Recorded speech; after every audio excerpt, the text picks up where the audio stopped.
Apa itu riba? Dipublikasikan oleh Kristi Monica Chandra. Di akhir zaman sekarang ini, telah nampak praktek riba tersebar di mana-mana. Dalam ruang lingkup masyarakat yang kecil hingga tataran negara, praktek ini begitu merebak baik di perbankan, lembaga perkreditan, bahkan sampai yang kecil-kecilan semacam dalam arisan warga. Entah mungkin kaum muslimin tidak mengetahui hakikat dan bentuk riba, mungkin pula mereka tidak mengetahui bahayanya. Apalagi di akhir zaman seperti ini, orang-orang begitu tergila-gila dengan harta sehingga tidak lagi memperhatikan halal dan haram.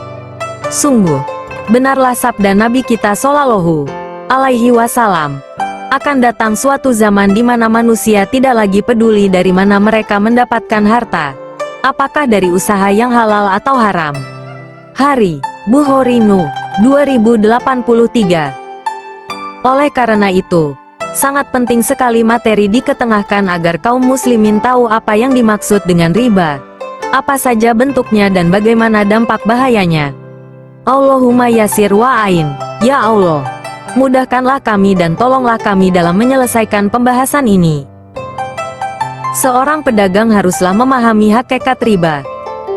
As-Subki dan Ibnu Abi Bakar mengatakan bahwa Malik bin Anas mengatakan, "Aku tidaklah memandang sesuatu yang lebih jelek dari riba karena Allah Ta'ala menyatakan akan memerangi orang yang tidak mau meninggalkan sisa riba, yaitu pada firman-Nya, maka ketahuilah bahwa Allah dan Rasul-Nya akan memerangimu disebabkan tidak meninggalkan sisa riba."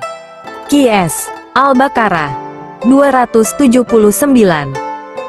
Umar radhiyallahu anhu berkata, "Janganlah seseorang berdagang di pasar kami sampai dia paham betul mengenai seluk-beluk riba." Ali bin Abi Thalib mengatakan, "Barang siapa yang berdagang namun belum memahami ilmu agama, maka dia pasti akan terjerumus dalam riba. Kemudian dia akan terjerumus ke dalamnya dan terus-menerus terjerumus." Muknil Muhtaj 6/310. Apa yang dimaksud dengan riba? Secara etimologi, riba berarti tambahan. Al-Fadl wa Ziyadah. Lihat Al-Mujam Al-Wasit 350 dan Al-Misbah Al-Munir 3/345. Juga riba dapat berarti bertambah dan tumbuh. Za'ada wa nama. Lihat Al-Qomus Al-Muhit 3/423. Contoh penggunaan pengertian semacam ini adalah pada firman Allah Ta'ala, "Maka apabila kami turunkan air di atasnya, niscaya ia bertambah dan tumbuh subur." Qs. Fussilat 39 dan Al-Hajj 5. Sedangkan secara terminologi, para ulama berbeda-beda dalam mengungkapkannya. Di antara definisi riba yang bisa mewakili definisi yang ada adalah definisi dari Muhammad Asy-Syirbini. Riba adalah suatu akad, transaksi pada barang tertentu yang ketika akad berlangsung tidak diketahui kesamaannya menurut ukuran syariat, atau adanya penundaan penyerahan kedua barang atau salah satunya. Muknil Muhtaj 6/309. Ada pula definisi lainnya seperti yang dikemukakan oleh Ibnu Qudamah. Riba adalah penambahan pada barang dagangan, komoditi tertentu. Al-Muqni 7/492. Hukum riba. Seperti kita ketahui bersama dan ini bukanlah suatu hal yang asing lagi bahwa riba adalah sesuatu yang diharamkan dalam syariat Islam. Ibnu Qudamah mengatakan, riba itu diharamkan berdasarkan dalil Al-Quran, As-Sunnah, dan Ijma, kesepakatan kaum muslimin. Al-Muqni 7/492. Bahkan tidak ada satu syariat pun yang menghalalkan riba. Al-Mawardi mengatakan, sampai dikatakan bahwa riba sama sekali tidak dihalalkan dalam satu syariat pun. Hal ini berdasarkan firman Allah Ta'ala. Dan disebabkan mereka memakan riba, padahal sesungguhnya mereka telah dilarang daripadanya. Qs. An-Nisa 161.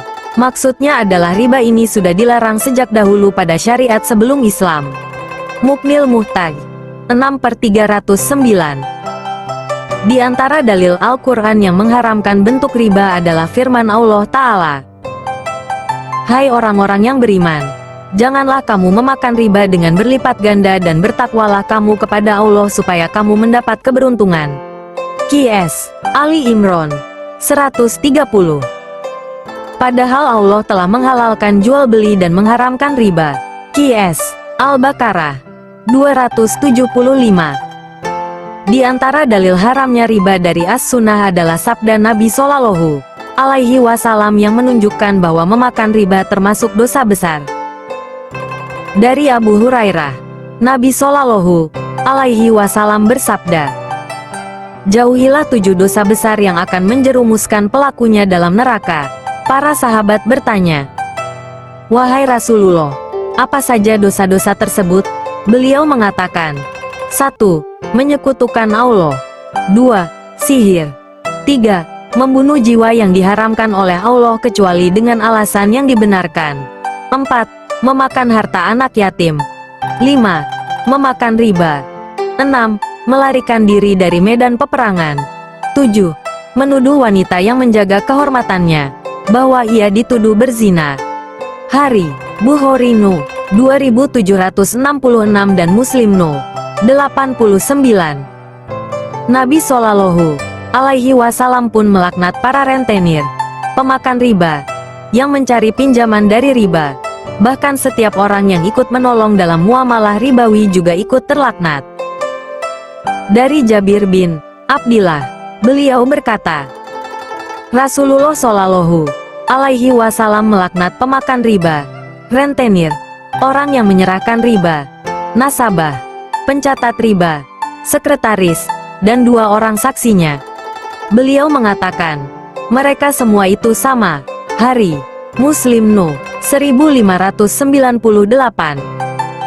Maksud perkataan, mereka semua itu sama, Syekh Safiur Rahman Al-Mubarakfuri mengatakan, yaitu sama dalam dosa atau sama dalam beramal dengan yang haram. Walaupun mungkin bisa berbeda dosa mereka atau masing-masing dari mereka dari yang lainnya. Minatul Munim fi Syarhi Shahihil Muslim 3/64. Dampak riba yang begitu mengerikan. Sungguh dalam beberapa hadits disebutkan dampak buruk dari memakan riba. Orang yang mengetahui hadis-hadis berikut ini, tentu akan merasa jijik jika harus terjun dalam lembah riba. Pertama, memakan riba lebih buruk dosanya dari perbuatan zina. Rasulullah Shallallahu Alaihi Wasallam bersabda, 1 dirham yang dimakan oleh seseorang dari transaksi riba sedangkan dia mengetahui, lebih besar dosanya daripada melakukan perbuatan zina sebanyak 36 kali. Hari Ahmad dan Al-Baihaqi dalam Syu'abul Iman. Kedua, dosa memakan riba seperti dosa seseorang yang menzinai ibu kandungnya sendiri. Rasulullah Shallallahu Alaihi Wasallam bersabda, riba itu ada 73 pintu dosa. Yang paling ringan adalah semisal dosa seseorang yang menzinai ibu kandungnya sendiri. Sedangkan riba yang paling besar adalah apabila seseorang melanggar kehormatan saudaranya. Hari Al-Hakim dan Al-Baihaqi dalam Syu'abul Iman. Ketiga, tersebarnya riba merupakan pernyataan tidak langsung dari suatu kaum bahwa mereka berhak dan layak untuk mendapatkan azab dari Allah Ta'ala. Rasulullah Shallallahu Alaihi Wasallam bersabda, apabila telah marak perzinaan dan praktek ribawi di suatu negeri, maka sungguh penduduk negeri tersebut telah menghalalkan diri mereka untuk diazab oleh Allah. Hari Al-Hakim, beliau mengatakan bahwa sanad hadits ini sahih.